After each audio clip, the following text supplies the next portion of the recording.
Hey guys, it is Josh Lloyd here. We've got a pre-game show for Tuesday's action. There are 4 games on only. So we'll talk about those games. We'll talk about injury updates. We'll talk about whatever we need to talk about. We'll answer your questions. We'll play dribble game. We'll do all that stuff. So it is good to have you guys here. Haven't done a pre-game show the last couple of days because of weird staggered start times, but we're back to our usual setup now, and I'm glad to have you guys here. We're on the quest for 60,000 subs. We're 900 away. So if you aren't subscribed to the channel, please hit it now. Yeah, I don't do this at all, but just until we hit 60,000, I just want to get the subs up there, and that's it. And then the next goal will come after that. But look, I don't ask for subs, but we're doing it now. Let's hit 60,000. We're, again, 900 away. Hopefully you guys who are in here are subscribed, and if you're not, hit it. Let's do dribble game.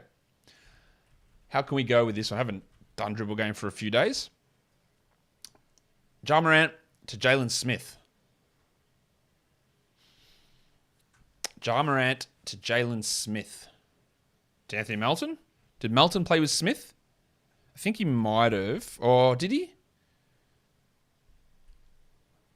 No, he didn't. He played with Ja. So Melton. Well, that's Melton to Ayton. That's easy. Yeah, who was the one? Jay Crowder. Of course it was Jay Crowder. Okay. That's okay. Let's bring the lineup page across now and see what we know for that. We know that the Raptors are starting Van Vliet, Trent, Barnes, and Anunoby and Siakam. Again, that shouldn't be a surprise really to anybody, but that's where we're at. So we're waiting on the Bucks. Who is out today? Let's tell you, because there's quite a few. Giannis is out again with his knee problem. Again. Giannis Middleton's out. And then we go to the Nets and the Spurs, and Durant's out, and Kyrie is out as well. Simmons is back, and Seth Curry is going to start for Kyrie. So big opportunity to stream in Seth Curry, big opportunity for TJ Warren, big opportunity for Joe Harris, big opportunity for Royce O'Neal. All guys are streamable today. In Portland, Denver, we've got Jamal Murray and Bones Highland are questionable, and so is Vlatko Čančar. And then for the last game, Sixers, Clippers. The Sixers are clean. Kawhi is playing. Marcus Morris is playing. DeAnthony Melton is probable. They're clean apart from that. We don't know about Paul George yet, and Luke Kennard and John Wall are both out. That's where we're at with that. Hopefully we get some more lineup information news here. Should get one from the Bucks coming through. As you can see, the projected lineup, we're going with Holiday, Allen, Connaughton, Portis, Lopez. I'll be pretty surprised if it's anything different to that, but we don't know that yet. How is everyone? We all good in here?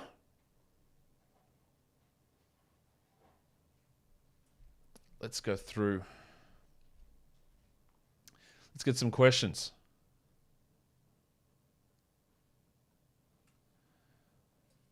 All right. Hello, everyone. Sumner, Joe Harris, or Ingles tonight? I'll take Joe Harris there. How worried am I about Giannis? I'm pretty worried. They're saying it's not anything. There is the Bucks lineup. Holiday, Allen, Connaughton, Portis, Lopez. That is confirmed. They're saying it's not anything super serious, but it's 4 games in a row now. And we knew we had this worry in the preseason in Eurobasket. I am worried. I'm worried that he's going to miss all back-to-backs for the rest of the season with some other ones missed in between. Drop Nembhard to activate Paul George. Well, you don't even know that Paul George is playing today. And then if Paul George does play today, he won't play tomorrow. I'd be very disinclined to drop someone just now. Because again, the chances someone maybe gets hurt today and then you can switch them into IR. And you must have someone worse with Nembhard, surely. Is Kessler a sell high? A little bit, but is anyone actually giving you a top 40 player back? Almost definitely not. Convince you to use your waiver on Nembhard. I do not care about waiver priority in the slightest. I don't care about it. So to me, you burning a waiver priority, you don't even tell me if it's 1 or 2 or 3. It doesn't mean anything to me. I don't care. Like if there's a player you want to add him. Otherwise, you just sit there and wait, and then other people just pick up guys, and you're waiting, and it never happens. Right, we're 14 weeks into the season. Is Nembhard worth having? Yes, I believe he is. They've got a 3 games in 4 nights stand coming up.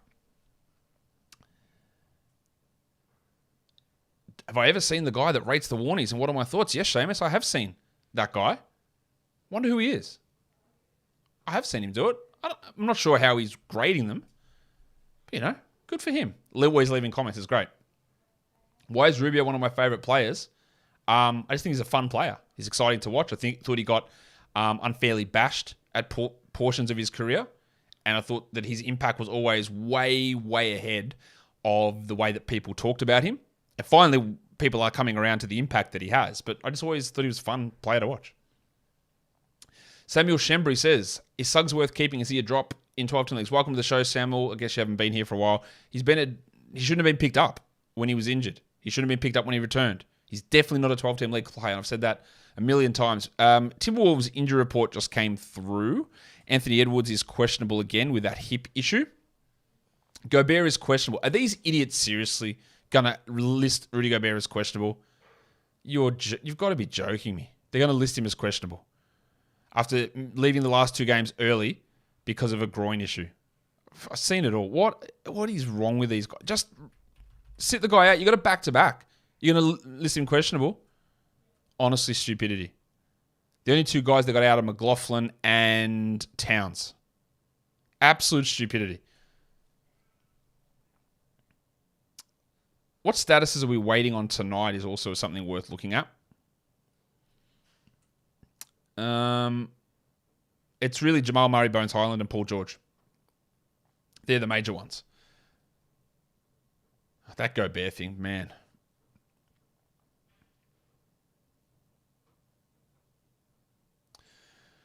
Man or DFS? F, I've got no idea what you mean. In what context? I've got no interest in Dorian Finney-Smith in a 12-team category league, if that's what you're asking me. So I'd rather Terrence Mann.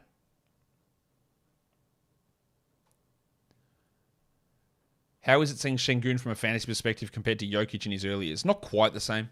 I don't think Şengün's got that level of upside. I think he can be a top 30 player. I don't think he's got literally best player in the NBA upside. So, no, he's not quite there. Do I have a top 3 stashes, generally speaking? I think you just got to look at the backup centers. Isaiah Jackson, Mark Williams. They're probably my 2 major ones. I don't really think it's going to happen for Tari Eason, unfortunately. So maybe I put KJ Martin in there because he would be the logical replacement, I think, for Eric Gordon. So maybe they're probably my top 3. How much of a hit will Şengün take when KPJ comes back? I don't know. Not like a little bit, but I don't think it's gigantic. It's all going to depend. Silas is the biggest hit, not Porter. Is it unrealistic to think Suggs starts at shooting guard and plays 30 minutes in a week or 2? No, that's not unrealistic. Not unrealistic to think. I just don't think it's going to happen. Like, you could easily see that path, but I think if he starts, it'll be 26, 27 minutes, and he seems to be a long way away from being at that mark. Can't believe Scump retired. I don't know what any of that means. Hold Suggs in a 16-team league? Yes. In a 10-team league, Edwards or Paul George rest of the season? I'll take Edwards because I feel more confident about his overall health, but he's banged up as well. But I will take Edwards marginally, even though Paul George has been better. Do I see Dylan Wright outperforming Trey Murphy in long term? No, I don't. How do I evaluate must-add players like McConnell versus hold players like Bruce Brown and Melton? Well, Bruce Brown and Melton, look, McConnell might give you top 60 numbers, top 70 numbers for 3 weeks. Brown and Melton have solid numbers. Right? I guess a lot of that depends as well. Like, if you're sitting first in your standings, the likelihood of McConnell having an impact in your fantasy playoffs is very low. It's almost 0. Right? So the likelihood of Brown and Melton having an impact there is much higher. So you could afford to move on from, or not pick up a McConnell, to hold these guys who are more likely to impact end of February, start of March. So I think that's probably the best way of looking at it. Is that if you're strong in a position, don't look at what happens this week or next week. Look what's likely to happen in 4 or 5 weeks or 6 weeks or 7 weeks. That's more impactful for you. But if you need stuff now, then yeah, you drop them. You don't care about long-term maybe upside for Melton or Brown. You take what am I getting now? Do I see McConnell getting 28 to 30 minutes regularly rest of the season, assuming Halliburton stays out? Well, Halliburton, first off, there's a couple of things wrong with this. Halliburton won't be out rest of season. 28, 30 minutes, he did it once. There has been 3 other games without Halliburton, and he played 24, 24, 25 minutes in those games. So 28, 30 minutes every single night, that's highly unlikely. The reason he got big minutes last game, he was a perfect 100% shooting at halftime and was dominating. And he hit 4 threes, which he never does. So don't look at that game and go, oh, well, there you go. This is what's happening. Because we literally saw games before he played 24 and 24 minutes. And again, Halliburton will not be out rest of the season. And McConnell will go back and play 16, 17 minutes coming off the bench. ESPN points league for tonight, Ingles or Connaughton? I'll take Connaughton. Do I think Jeremy Grant is still a sell higher as his production playing alongside Lillard and Simon surprised you? I didn't expect that he would be the number 2 guy. I thought Simons would be clearly, and that hasn't been the case. Jeremy Grant is also shooting significantly better than anyone could have anticipated and way better than he's done at any point in his career. I do not buy that he remains a 45% three-point shooter rest of the season. So there is still some sell high in that. But I'm just going to go and have a look at this because I believe that over the last couple of weeks, he's actually dropped back to a more sustainable level. Let me have a look. Because he was rolling at like top 40, shooting 46% from 3, which was just not going to stick. So what's he now? Over the last 2 weeks, he's shooting 33% from 3. He's the 67th ranked player. His steals and blocks are way up on the season numbers, so that's a little bit of an issue. But 20 usage, 18 points. I think the last 7 games or so, which just puts him around top 70, is realistic expectation rest of season. Not the 45% that he was shooting to begin the year, which is now down to 42.5 because it's starting to normalize. And even that last 2 weeks run where he's got really good steals and blocks, that hasn't been the case all season. So that could fall away and then maybe he's 75th or 80th. So I think that's probably fair as to where he is. That's my guess. Don't know if we're going to get any lineup stuff today. Is Brandon Ingram the 3rd slowest healer ever? Who's number 1? Isaac and number 2, TJ Warren? Then probably, yeah. What do I see the Raptors' main problem this year? Shooting. Shooting is the number 1 problem, I think. They don't have enough ball handlers or guards or guys who can shoot. And the second thing is they don't have capable centers to rebound the ball and protect the rim. There's not enough dynamism in the half court either. There's a lot of problems they have. Are we grabbing Cam Johnson or no? Well, there's a lot of conflicting information. He's taking no contact. He's doing barely any one-on-ones. And then Cam Johnson says, I'll be back within like a week. Again, a lot of this is going to depend on where you sit in the standings. I still think there's a real chance he doesn't play for 2.5 weeks here, Cam Johnson. And is his upside actually good enough to hold through that? I don't think so. If I knew he was coming back this week, then yes, I would grab him. But I don't think he needs to be grabbed weeks in advance. Is Jamal Murray not playing back-to-backs? No, Jamal Murray's... He played their last back-to-back. So we assume he's going to play back-to-backs. I would guess here, though, with the ankle problem, he's going to sit one of these two, but I don't know that. Is it possible Van Vliet can play well today? Of course it is. Is it likely? I've got no idea. He's a very good player. He had some struggles and he played really well yesterday. It seems Wood's projection on Basketball Monsters has gone up recently. Do you think his current production is sustainable or improvable? Let's have a look. I'm a little bit more convinced on his block rate, which has improved significantly over the last 3 months or so. So let's have a look. What did I do to increase his numbers? I bumped him a little bit with minutes. I gave him an extra minute or 2 on the projections. And I'm a little bit more convinced on the free throws because he's at 81% over the last month, 76% over the last 2 months. So I've bumped his free throws a bit. I've also given him a bit of a rise in his block numbers. He's blocking 1.6 shots over the last 2 months. So I've sort of balanced him in there. So I've just given him a bump in his field goals, in his free throws, his block rate, and his minutes. So I think that is potentially sustainable, yes. Best stream for today for points and rebounds while not hurting percentages too much. Might be tough. Let's have a look. Not hurting percentages too much. Points and rebounds. Tony Warren? Tony Warren. Not a bad rebounder, good scorer, good percentage player. I think it's clearly him, actually, to be honest. I don't know who else we'd be looking at. Terrence Mann can be an okay rebounder for his position, pretty good percentage player. They're probably the 2 guys I look at there. Is Josh Giddey a sell high in standard 9K? If so, what range? He's performing at such a high level, I wouldn't trade him away for anyone who's not remotely close to... I'd want to get a top 40 player back, honestly. I think Giddey can stay in the top 50. I'd need to get at least top 40 back, but no one's going to give you that. So I'd probably just want to stick with him and hold him. Lonzo is also a slow healer. True. Do I think the Suns sell picks for this upcoming trade deadline? If there's one team that you know is going to get rid of picks, it's the Suns, because they literally have come out and told us, we do not care about the draft. We don't scout the draft. We don't care at all about draft picks. We have like 4 or 5 players that we scout. They don't have a scouting team. They don't do anything. They don't care about the draft at all.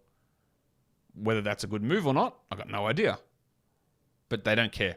When is Devin Booker coming back? I don't know, Kyle. I don't know. Probably 3 weeks maybe? It's a long-term injury. Can I give a rough idea on who to send to obtain Ingram? The person who has Ingram, surely like, you're not going to have to push too hard. The frustrations are going to be mounting. 2 top 80 players? Seriously, you might have to be 2 top 100 players. When do I expect silly season to start tanking? When it always does, in April. People overblow so much about tanking and that when random things start to happen about March 30th, April 1st. That's when it starts to happen for the last 10 days of the season.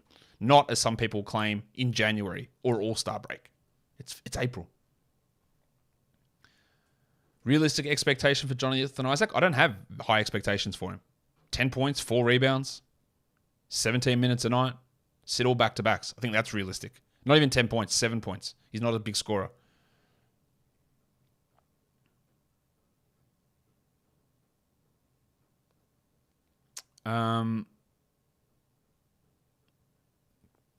Is the Suns' pick of Jalen Smith over Halliburton one of the worst of all time? I don't know if it's one of the worst of all time. I was not as high on Halliburton in the draft as how well he's turned out to be. I really worried about the fact that he could never draw free throws. His dribbling looks so weird. I knew he was a very smart passer, very good passer, but I was worried about his shot. I was worried about his free throw drawing ability. And the free throw drawing ability, that's Howard. He's not able to really do that at all, but he's been successful. I still had him significantly ahead of Jalen Smith. Like, I didn't have any Smith at all, but is that the worst draft pick of all time? No, it's taking Marvin Bagley over Luka Doncic. It's actually the Suns as well, taking DeAndre Ayton over Luka Doncic. These are trash decisions. Smith over Halliburton's bad. It's not as bad as Bagley over Doncic. Is Mark Williams a 20-team winner league? Do you mean league winner? I hate the term league winner. It's so stupid. People love to label guys league winner. You'll never hear me tell you that a player is a league winner. But is Mark Williams a guy that can be really good in a 20-team league? Yeah, like he can be an impactful player in a 12-team league, but it needs the cockroach to be traded. Curry is out today. Cheese. Did I watch Rubio play as a teenager during the Olympics? Not that I can remember, no. Is Olynyk worth picking up over any of these players? Conley, no. Kessler, no. Hayes, no. Trent, no. They're all, well, maybe Trent, maybe Conley. Maybe Conley. But he's currently hurt, and I don't know when he's coming back. I wouldn't rush to grab him at this point. I never know how to answer these questions. How likely is it for Jalen Green to turn it around and be efficient? We saw him do it post-All-Star break last season. All of his efficiency numbers are in the toilet. His rebound numbers and assist numbers are bad. His defensive numbers are bad. How likely is it? I don't know. Like, with 50 games into the season, 45 games into the season, and he hasn't improved at all, really. So, how do I grade that? Is it 30% likely? I think I'm not ruling it out. There's a clear chance to do it, but I don't know, man. I'm losing a lot of faith out of him. Out of current NBA players, who do I want to see in the dunk contest? I know a lot of people know this. I don't watch it. I don't watch any of All-Star Weekend. I don't care about it. I don't watch it. Am I anti-fun? I guess so. I just don't watch it. So honestly, I don't care. You can put anyone in it and I wouldn't watch it. I just don't care. What should Steph wear when he visits the White House next year? A Locked On t-shirt. Why is the sound drop for Porzingis not Tingus Pingus? Because I don't like that sound drop. And I like my Stephen A. Smith one better. Do I think Anthony Davis will pick up where he left? No, I don't, because he'll be eased back in, so he'll take a while to get back to that level. So no, he won't. Do I think Killian Hayes for Wendell Carter would get accepted? Why wouldn't it? Or do you mean the other person? What you have to understand, right? Would it be a decent trade? Again, I cannot stress this enough. Killian Hayes is a point guard with low field goal percentage who gets assists and steals. Wendell Carter Jr. is a center who gets rebounds, blocks some shots occasionally, and has a high field goal percentage. This might be a brilliant trade for you, because you need to bolster your big man stats. Or it could be a disaster trade for you because you really need those assists and steals. And you know who has no idea whether that's the case? Me or anybody else. You're trading two very absolute opposite stat sets and positions for each other, and fantasy trades don't work as simply as this player for this player. It doesn't work. It doesn't make any sense to give that information. The way that this is why category leagues have a lot more complexity in trading is because that could be a huge win for you. It could be a huge loss for you. It could be an L for both teams. It could be a W for both teams. Are they sort of around a similar area? Sure. But it doesn't mean that it's a good trade or not. Josh is going to eat his words. What are my words on Jonathan Isaac? That I don't think he's going to come in, start, play 28 minutes and play every game. I definitely won't eat my words on that. I can assure you of that. That's not going to happen. What do you think is going to happen? All right, so what words am I going to eat, Hudson Valley Realtor? That Jonathan Isaac's not going to be a starter? Am I going to eat that word? Am I going to eat the word that he's going to play back-to-backs? Am I going to eat my words that he's going to play 25 minutes a night? What words am I going to eat? Is there merchandise for Locked On, or where can people cop? I have some merchandise. Like I've got my beanie here. I've got backpacks and hats, but they don't sell any of it. Why is Giannis so bad? Well, he's not actually, Joe. That's the thing. He's not. He's the 4th-ranked player in fantasy points leagues. I think he's 8th in category leagues when you do the -1 ranking, so taking away someone's worst category because we're leaning into punts. Like he's 8th. So is he so bad? Well, if he's that bad, then 480 players are worse. Is he struggling weirdly with his field goal percentage this season? Yes. And it's very strange. But is he so bad? No. How do you get a Locked On t-shirt? We don't sell them, Angela. I'll tell them that people ask for them, but we're not selling them yet. Would I rather have a personalized Jack Armstrong, get that garbage out of here, or a remix to Orlando Magic? Jack Armstrong, for sure. What was my favorite sport to play growing up? Cricket.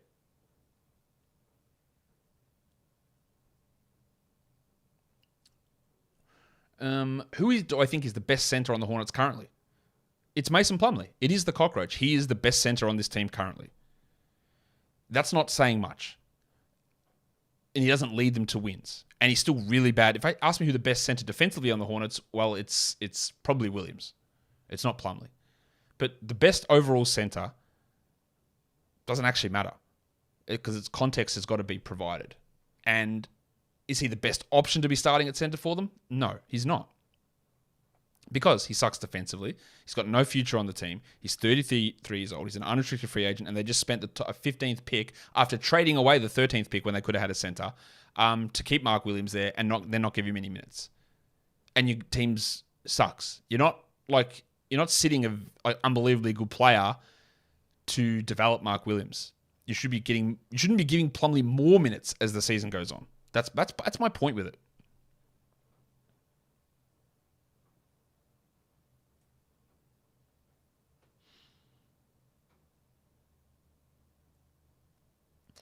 There are not really many good streamers today. Luke, I'd say that Seth Curry or TJ Warren are pretty good streamers for today. I'd be interested in streaming them in. I've told that Michael Bolton story so many times, GW. Maybe someone in the chat can let you know. Which podcast will you show up on this NBA trade deadline? I'll be doing my own live stream on this channel. Unless something changes, but that's what I'm doing. Should Giannis be trade bait or getting tired of his turnovers? Why did you draft him then? Honestly, why would you have drafted Giannis if you are sick of his turnovers when this is what he does and it's what all top 10 players do, is they turn the ball over. It's just it's what everyone does at the top of the draft. If that's the thing you're getting sick of with Giannis, I'd be reassessing how you're viewing your fantasy team, to be honest. He's had more turnovers this season than last season. Absolutely no problem. But he was still a gigantic negative in turnovers. And you shouldn't have been banking on that being a good category for him.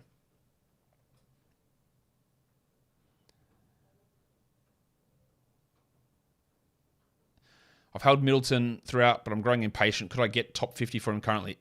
Absolutely no way you can get top 50. There is no chance. You'd be lucky to get top 100. Yeah, you'd be lucky to get top 100. Old mate Sean, do you avoid certain players when drafting, knowing that you likely won't make any trades? Players with projected early season boosts would become potential sell highs before a big drop. No, the way that I tend to draft is I tend to look at the production of the guys as a totality for the season. So someone who would get a big boost early in the season, I wouldn't pick them until later on in a draft. I wouldn't be like purposely avoiding them. But there is value in being able to, as I've said a million times, even on this show, is that getting out to a hot start enables you so much more flexibility later in the season. If you're sitting number 1 or 2, 14 weeks into the season, you can take long-term stashes. You can make trades for injured Kevin Durant's or Zion Williamson's if you're sitting top 2. If you didn't grab those guys who were going to have early season boosts and you were playing more of a longer game, then you wouldn't be in that stronger position early on, so you're not able to take those risks and strengthen your team later on in the season. So, Paul George playing. There you go. It's interesting. So he won't play tomorrow. Will Kawhi play tomorrow? There you go. Interesting stuff there. Paul George, playing.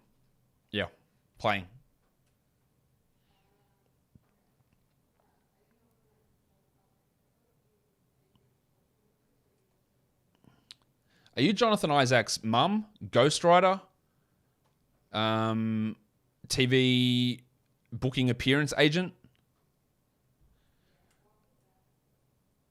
Can we expect all centers to go nuts against the Lakers with low Bryant minutes and no backup? Well, they have a backup. It's Wenyen Gabriel, who's playing better than Bryant at the moment. But yes, centers against the Lakers, Bryant is a terrible defender, so there's a good opportunity for big numbers against them a lot.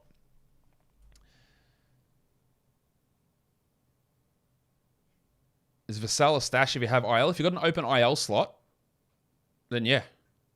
Why not? And you might need it later on and you can drop Vassell, but yeah, why not? If it's open, go for it. Is Man's value down with Paul George back? I think Man's minutes will still be really strong, but his usage probably drops a little bit. Not that it was high, but it will drop a little bit. Will I leave Paul George on IL today? No, I'll play him. I'd play him. If it's a simple move, like if I'm not dropping anyone good, then I would play him.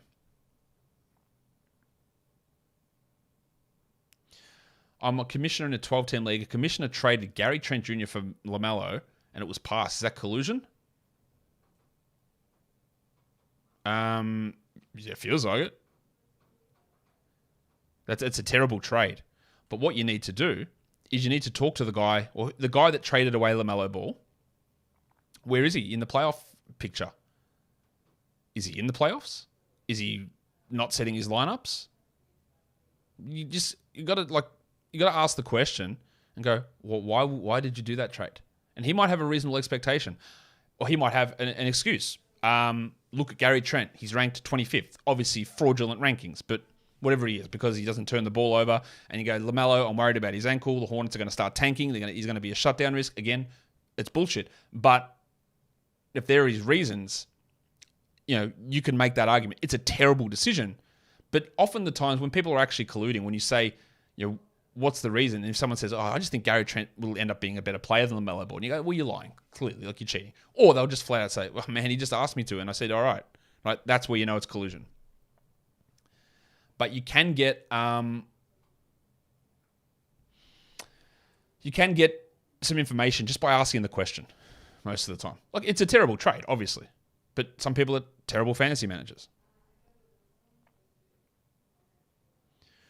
Kuzma for Butler, a good trade? Are you just trying to brag that you swindled somebody? Because they're not remotely close in value at all. What's my biggest hobby outside the NBA? At the moment, started building some Lego. It's probably that. Would I drop Melton or Bruce Brown to activate Lowry when he returns? Mate, would I even... I don't know. I wouldn't want to activate Lowry straight away, to be honest. And it's not happening yet. I'd like a little bit more data on Melton's role. If he's going to start and only play 21 minutes, then that's really hard to hold him. But is there a chance that Melton's actually better than Lowry as we move forward? Yeah, Lowry struggled beforehand. I wouldn't want to make any quick decisions on that. Is there anyone who hasn't played this season, returning from injury, that could make an impact down the stretch that could be sitting on waivers? Who hasn't played this? Who are we waiting on to return? Apart from Isaac, who are we waiting on that hasn't played yet?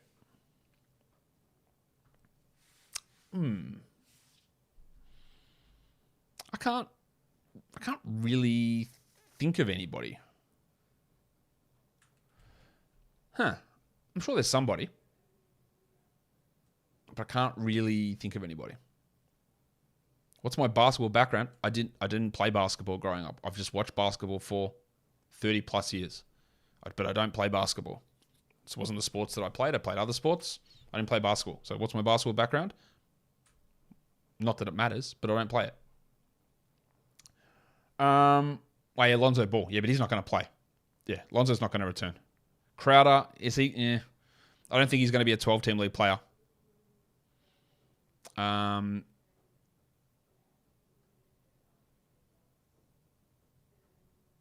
They're two interesting names, yeah. All right, guys, we're going to get out of here. Game's about to start, so thank you for, once again, being a part of the show. Appreciate that. Hit a like on the way out, and if you aren't subscribed, hit subscribe. We're trying to get to 60K. Guys, I'll see you later.